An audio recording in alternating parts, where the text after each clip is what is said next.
Rory had always been an animal lover. But he grew up with two very mean parents.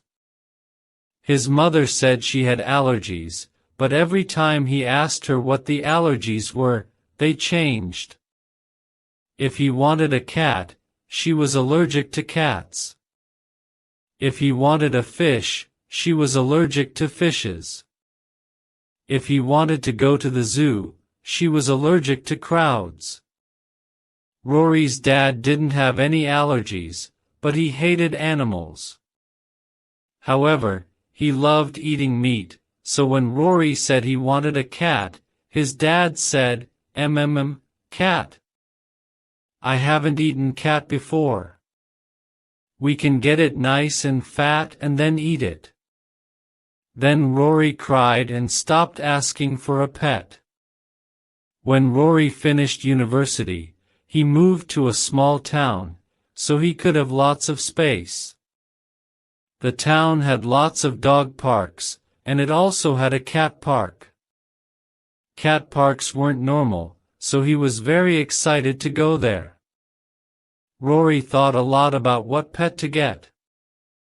Every day, he went to the dog park and the cat park. He talked to people and played with their animals. People told him that cats and dogs were hard to look after, but he didn't want to get a small pet. So one day, he got a big dog called Buck. Buck was an Alaskan Malamute, a big gray dog with lots of energy.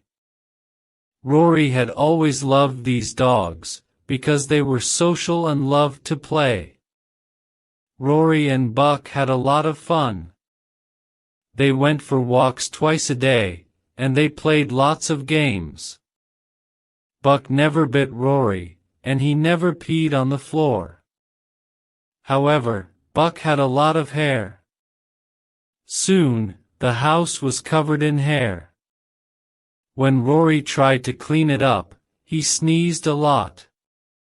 Rory went to the doctor, who told him he was allergic to dog hair. Rory couldn't believe it. He was allergic, just like his mom.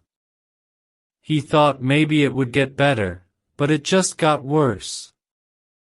Soon, Rory was sneezing all day, and he couldn't play with Buck. So he decided to give Buck to a family on his street. They didn't have allergies, and they had lots of time to play with him. Rory cried all night after saying goodbye to Buck, but he didn't sneeze again after that. Next, he tried a cat. He made sure to get an allergy test first, and he wasn't allergic to cats. But he wanted to be safe, so he chose a SPH1X cat, a type of cat that had no hair. He also knew that SPH1X cats were very social and were a bit like dogs. He called his cat Aslan. In the beginning, he had lots of fun with Aslan. They played together and went to the cat park, and he had no problems with allergies. Sometimes, Aslan peed on the floor, but Rory taught him where to go, and this wasn't a problem. However, Aslan was a very social cat. When Rory was cooking, Aslan jumped up and tried to take the food. When Rory read, Aslan scratched the book, and sometimes he scratched the book so much that Rory couldn't read it. When Rory had a bath, Aslan jumped in the water and then got angry, because he didn't like water.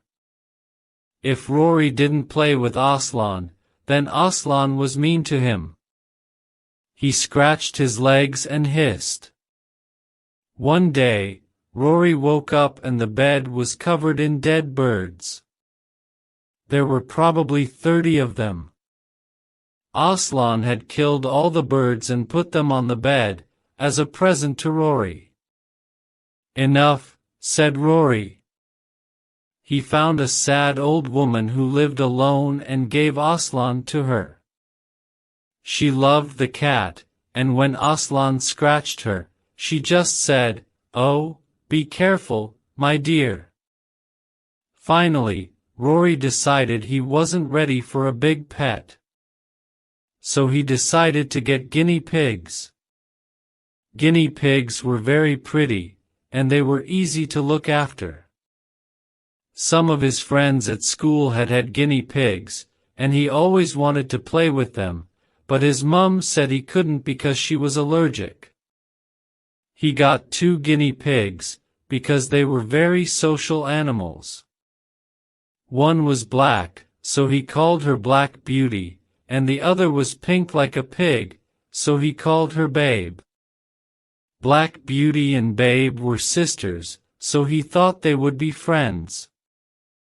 But Babe was a very mean guinea pig. Babe was worse than both Buck and Aslan. When Rory gave the guinea pigs food, Babe ate all the food before Black Beauty could get to it. If he tried to give food to Black Beauty, Babe squeaked and bit him. If Rory played with Black Beauty, Babe started eating their little wooden house. And when Rory played with Babe, she always peed on him. It was like she waited until he was holding her to pee. But they were easier to look after than Buck and Aslan. If he wore gloves when he was near them, then it didn't hurt when Babe scratched and bit him.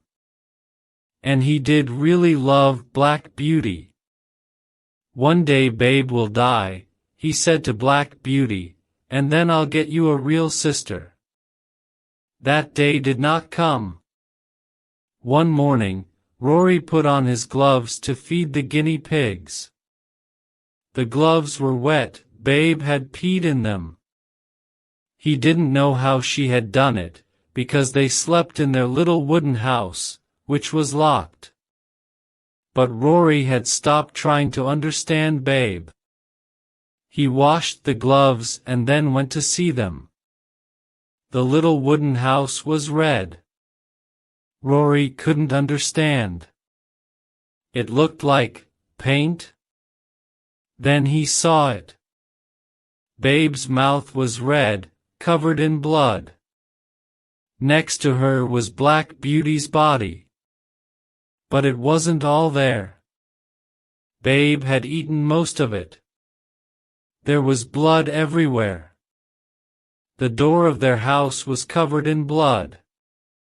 Their food bowl was full of blood.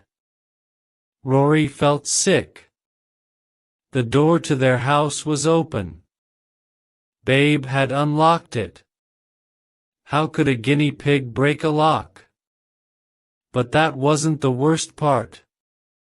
Babe could have run away.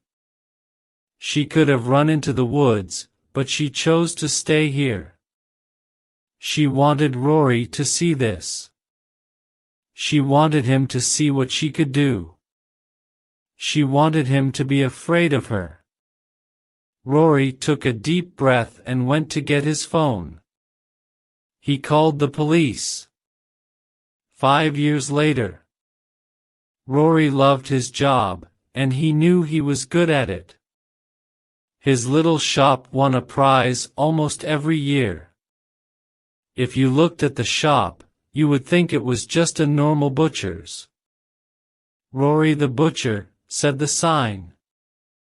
Next to the sign was a happy picture of Rory holding a big knife. Under the knife there was a pig who did not look so happy. But this was no normal small-town butcher's. If you stayed in town long enough, you might hear the stories. Rory was wonderful with animals, they said. If you visited once or twice, you might think that he was an animal lover. People brought their pets into the shop and talked to him about them. But it was always pets with problems. People brought in angry dogs and mean cats. Rory never went near the animals, and he always held his big knife. When Rory knew a customer well, he waited until they were alone in the shop. Then he said, I'm selling a new kind of meat, you know. Just come with me into the other room. Oh, and bring your pet. Strange things happened in that small town. Mr. and Mrs. Foster had a dog that peed in their beds. The children loved the dog, but the parents hated it. Then, one day, while the children were at school, the dog ran away. Nobody could find it. The children cried and cried. "Don't worry, children," said Mrs. Foster, "I'm sure we'll see Spot again soon. I went to the butcher's today and got some lovely steaks for us all. That will make you feel better." Sometimes, Rory's mother rang him and asked how the business was going. "You've changed, you know," she said. "I haven't changed, Mom," said Rory, and laughed. "I still love animals. But I love them more when they're dead."